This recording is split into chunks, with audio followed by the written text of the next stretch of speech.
Nike Vomeros? Vomero 5? Why would I ever wear that? Oh my god! What's good everyone on YouTube? It's me again, back with another video. And today, going on more Nikes again, we're actually going to talk about a release that happened, I would say, it's been maybe about 8 months since this shoe came out. And to be honest, a lot of people when they first saw this shoe, including myself, really hated the design. But some people, including myself, I think eventually came around on the design of this shoe, and now it's actually probably one of my favorite shoes that I own, even though I still haven't worn it. But I think I've grown a really big appreciation to what a Cold War did with this particular silhouette, turning this really old and pretty much nondescript running shoe into something sort of fashion forward, industrialist, and all those other fashion sounding words that a Cold War is pretty much known for. So, today we are here to talk about the Nike Vomero 5, a Cold Wars, in the sail colorway. Let's go with that. So, with the intro out of the way, let's get into the box. So, looking at the box, we've actually got this pretty standard Nike Lab box. It's in all black with the Nike gloss text written at the top. And when we slide it out, the shoes were stuffed with just standard sort of paper, and the shoes were wrapped in pretty standard Nike paper. It's got Nike plastered all over it, nothing too special. And in terms of extras, we actually get 2 sets of extra laces. So we've got a pair of white laces, and we've also got a pair of like this brown / clay colored lace. So pretty standard stuff. I wouldn't really say much about it. And if we looked at the side, it reads Nike Zoom Vomero 5 / a Cold War, forgot to mention, Zoom Vomero 5. So, the retail price on these. In Australia, this shoe retailed for a price of 280 Australian dollars.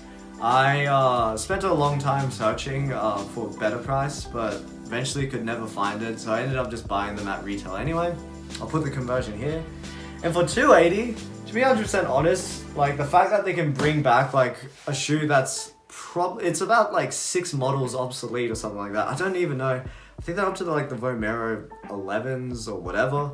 But the fact that they brought it back and were able to upcharge it, it kind of feels like they pulled a fast one, but at the same time, it really is.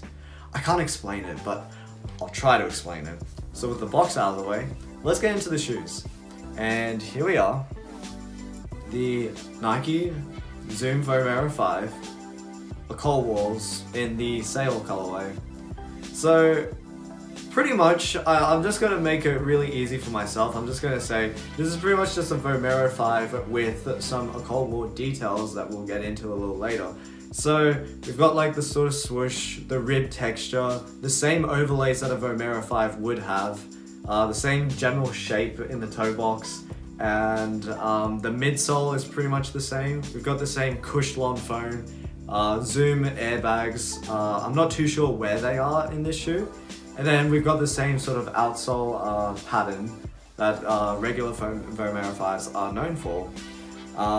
That's pretty much the overview of the Vomero 5. Now, in terms of a Cold War detailing, we've actually got a Cold War branding written on the toe. And actually the entire shoe, you won't be able to see it on camera, but apparently the entire shoe's sort of like PVC coat that would usually protect the layers from oxidizing or deteriorating has actually been removed. So the thinking behind this was Samuel Ross apparently wanted the shoe to sort of age in a very unique and interesting way, which basically means this shoe is going to get destroyed much quicker than the regular shoe. Nice. And then on the insole, we've actually got a Cold War presented by Samuel Ross. But I will say this insole text is absolute rubbish because I've only ever tried it on a few times in the house and it's already starting to peel. But that's fine, it's just insole text. And then stock on the shoe, we've actually got these weird bungee laces with metal lace tips.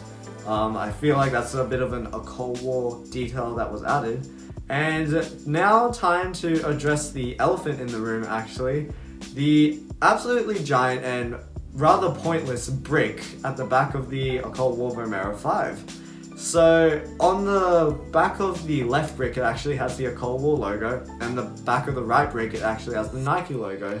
So this really is the sticking point for most people. It really is out there. It's bizarre. And I'll let you know how I feel about it later in the video.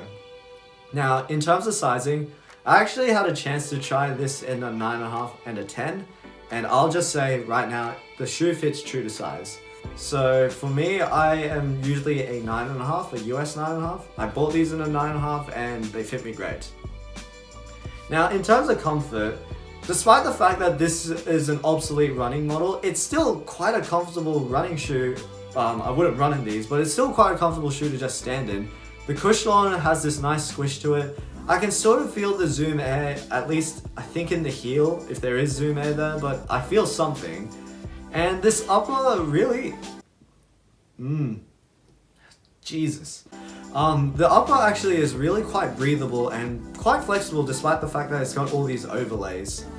And the brick actually, if you're wondering, is hollow, so there's no weight in the back, so it's still a fairly light running shoe. So overall, I would say this shoe is actually still quite comfortable. Now I get into the part of the video where I talk about my opinions on this shoe. And I'll just start it off. I was in the same camp as everyone when I first saw this. When I first saw this Vomero 5, I thought it was the most hideous thing ever. I didn't understand what was at the back. Like, I don't know, it looked kind of like an ice pack. Or maybe when you're like on parole or something, it's like one of those ankle trackers. Like the prison special or something like that. I just thought it looked ridiculous. But I actually ended up having a chance to try them on in store. And it's bizarre how seeing a shoe on feet can really change the way you think of a shoe, the way you see a shoe. And after trying them on feet, even with just really regular ass stuff that I usually wear, it looks half decent actually. Especially in this sale colorway, I thought that the tonal whites with the small offset of clay colored brown in the heel, in the ankle, in the sock liner was actually a really nice combo.